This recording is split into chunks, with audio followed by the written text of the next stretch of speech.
سب سے آخری جنتی کا دلچسپ واقعہ۔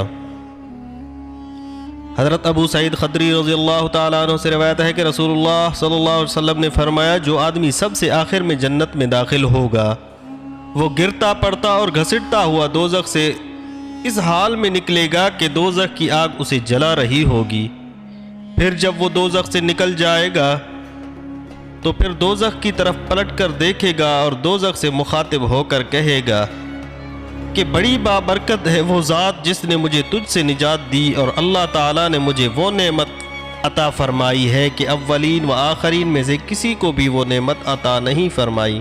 پھر اس کے لیے ایک درخت بلند کیا جائے گا، وہ آدمی کہے گا کہ اے میرے پروردگار، مجھے اس درخت کے قریب کر دیجئے تاکہ میں اس کا سایہ حاصل کر سکوں اور اس کے پھلوں سے پانی پی سکوں۔ اللہ تعالیٰ فرمائیں گے، اے ابن آدم، اگر میں تجھے یہ دے دوں تو پھر اس کے علاوہ اور کچھ تو نہیں مانگے گا؟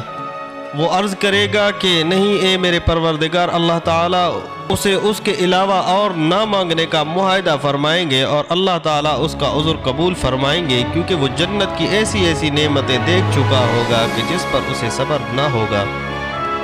اللہ تعالیٰ اسے اس درخت کے قریب کر دیں گے، وہ اس کے سائے میں آرام کرے گا اور اس کے پھلوں کے پانی سے پیاس بجھائے گا۔ پھر اس کے لیے ایک اور درخت ظاہر کیا جائے گا جو پہلے درخت سے کہیں زیادہ خوبصورت ہوگا۔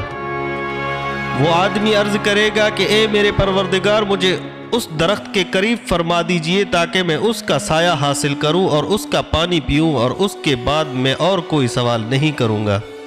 اللہ تعالیٰ فرمائیں گے کہ اے ابن آدم، کیا تو نے مجھ سے وعدہ نہیں کیا تھا کہ تو مجھے اور کوئی سوال نہیں کرے گا؟ اور اب اگر تجھے اس درخت کے قریب پہنچا دیا تو پھر تو اور سوال کرے گا۔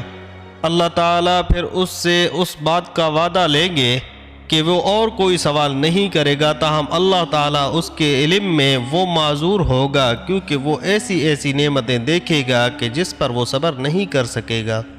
پھر اللہ تعالیٰ اس کو درخت کے قریب کر دیں گے، وہ اس کے سایہ میں آرام کرے اور اس کا پانی پیے گا۔ پھر اسے جنت کے دروازے پر ایک درخت دکھایا جائے گا جو پہلے دونوں درختوں سے زیادہ خوبصورت ہوگا۔ وہ آدمی کہے گا کہ اے میرے رب، مجھے اس درخت کے قریب فرما دیجئے تاکہ میں اس کے سایہ میں آرام کروں اور پھر اس کا پانی پیوں اور اس کے علاوہ اور کوئی سوال نہیں کروں گا۔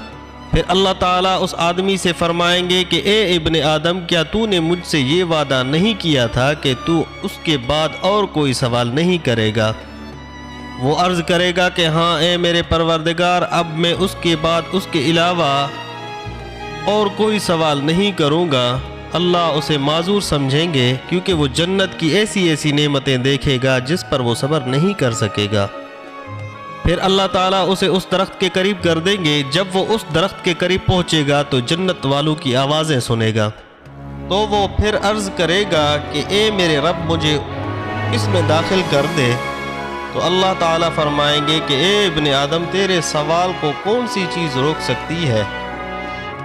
کیا تو اس پر راضی ہے کہ تجھے دنیا اور آخرت کے برابر دے دیا جائے؟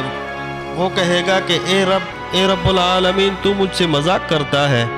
حدیث بیان کر کے حضرت عبداللہ رضی اللہ تعالیٰ عنہ ہنس پڑے اور لوگوں سے فرمایا کہ تم مجھ سے کیوں نہیں پوچھتے کہ میں کیوں ہنسا؟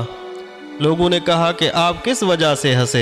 فرمایا رسول اللہ صلی اللہ علیہ وسلم اسی طرح ہنسے تھے۔